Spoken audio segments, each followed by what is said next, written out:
श्री स्वामी समर्थ सरिता 24 स्वामी या आपल्या स्वामी चॅनलमध्ये तुम्हा सर्वांचं स्वागत आहे। तर उद्या आहे 16 फेब्रुवारी 2025 आणि उद्या आहे संकष्टी चतुर्थी। तर मागे महिन्यातील ही अजून एक संकष्टी आपल्यासाठी खूप महत्त्वाची असते। तर या महिन्यातील संकष्टी जी आहे तर त्या संकष्टीला आपल्याला आपल्या घरातील गणपती बाप्पांचा महाअभिषेक करायचा आहे। अथर्वशीर्षाचं पठण 21 वेळा 11 वेळा जसं जमेल तसं करायचं आहे। त्यामध्ये तुम्हाला शुद्ध पाण्याचा अभिषेक किंवा गाईच्या दुधाचा अभिषेक घालून आपल्याला गणपती बाप्पांच्या मूर्तीचा अभिषेक करायचा आहे। जर गणपती बाप्पाची मूर्ती घरात नसेल, शक्यतो सर्वच घरांमध्ये गणपती बाप्पांची मूर्ती असते, जर तुमच्या घरात जर ही मूर्ती नसेल तर तुम्ही संकष्टी चतुर्थी दिवशीसुद्धा त्याची स्थापना करू शकता। तर स्थापना करतानासुद्धा आपल्याला गणपती अथर्वशीर्षाचं पठण करायचं आहे, शुद्ध पाण्याने पंचामृताने अभिषेक करायचा आहे आणि ती मूर्ती स्वच्छ धुवून पुसून आपल्याला देवघरामध्ये त्याची स्थापना करायची आहे। पहा, गणपती बाप्पाला आवडणाऱ्या ज्या हिरव्या दुर्वा असतात त्या दुर्वासुद्धा आपल्याला अर्पण करायच्या आहेत। कमीत कमी 21 दुर्वांचं जुडी किंवा तुम्हाला जशा जास्तीत जास्त तुम्हाला दुर्वा वाहता येतील त्या तुम्ही वाहू शकता। तर गणपती बाप्पाला आवडणारा नैवेद्य म्हणजे मोदक। तर जेव्हा संकष्टी चतुर्दशी चंद्रोदय होतो तर जेव्हा चंद्राचं दर्शन घेऊन आपल्याला गणपती बाप्पाला मोदकांचा नैवेद्य दाखवायचा आहे। तुम्हाला जे गोडधोड तुमच्या घरी जमेल करता येईल ते नक्कीच तुम्ही करा आणि मोदक तर बाप्पाला खूपच आवडतात हे सगळ्यांनाच माहिती आहे। त्याचबरोबर अत्यंत महत्त्वाचं म्हणजे सेवा काय करायची आहे।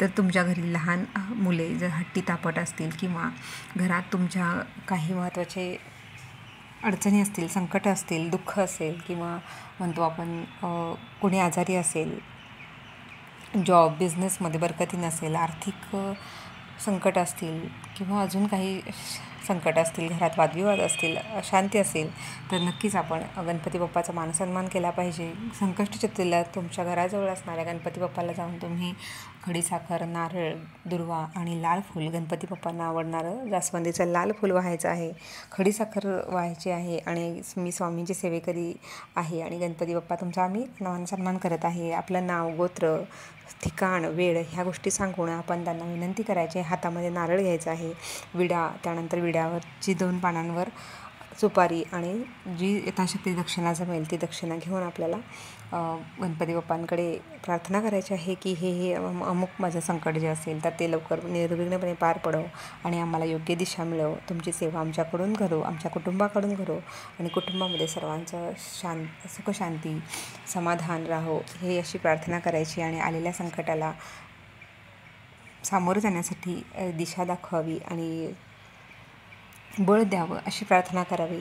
तर त्यानंतर नक्कीच ह्या काही महत्त्वाचं संकट असेल तर ते सुद्धा दूर होतं, असा अनेकांचा अनुभव आहे।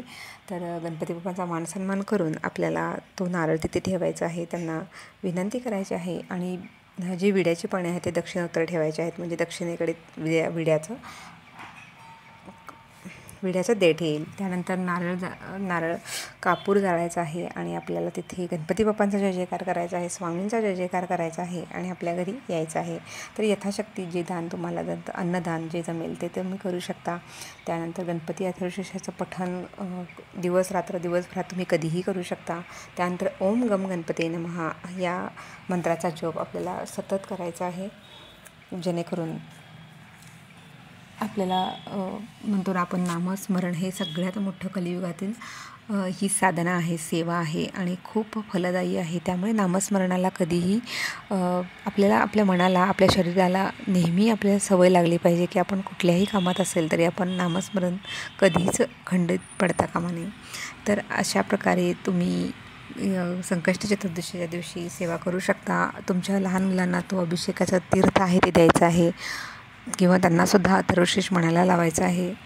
तर ह्या छोट्या छोट्या गोष्टी आपण करायच्या आहेत। त्यानंतर गुळ खोबऱ्याचा नैवेद्यसुद्धा गणपतीला दाखवतात आणि डाळिंबाचा नैवेद्य दाखवतात। ज्यांना मंगळाचा त्रास आहे ते सुद्धा जी आपली मसूर डाळ असेल लाल रंगाची ती डाळसुद्धा सव्वा पावशेर गूळ असंसुद्धा बरेच जण गणपती बाप्पाच्या मंदिरात जाऊन अर्पण करत असतात। तर तुम्हाला तसं शक्य आहे यथाशक्ती त्या गोष्टी तुम्ही करू शकता। तुपाचा दिवा तुम्हाला लावायचा आहे।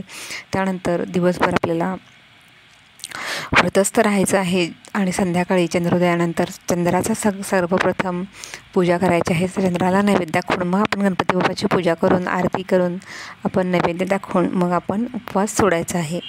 तर ही गणपती बाप्पा तुमच्याही आयुष्यातील सर्व संकट दूर करोत आणि तुम्हालासुद्धा त्यांची कृपा प्राप्त हो अशी स्वामींचरणी गणपती बाप्पाचरणी प्रार्थना करते. आणि आजचा व्हिडिओ आवडला तर नक्की लाईक शेअर सबस्क्राईब करायला विसरू नका. परत एकदा भेटू अशाच सुंदर माहितींसह. तोपर्यंत सर्वांना श्री स्वामी समर्थ.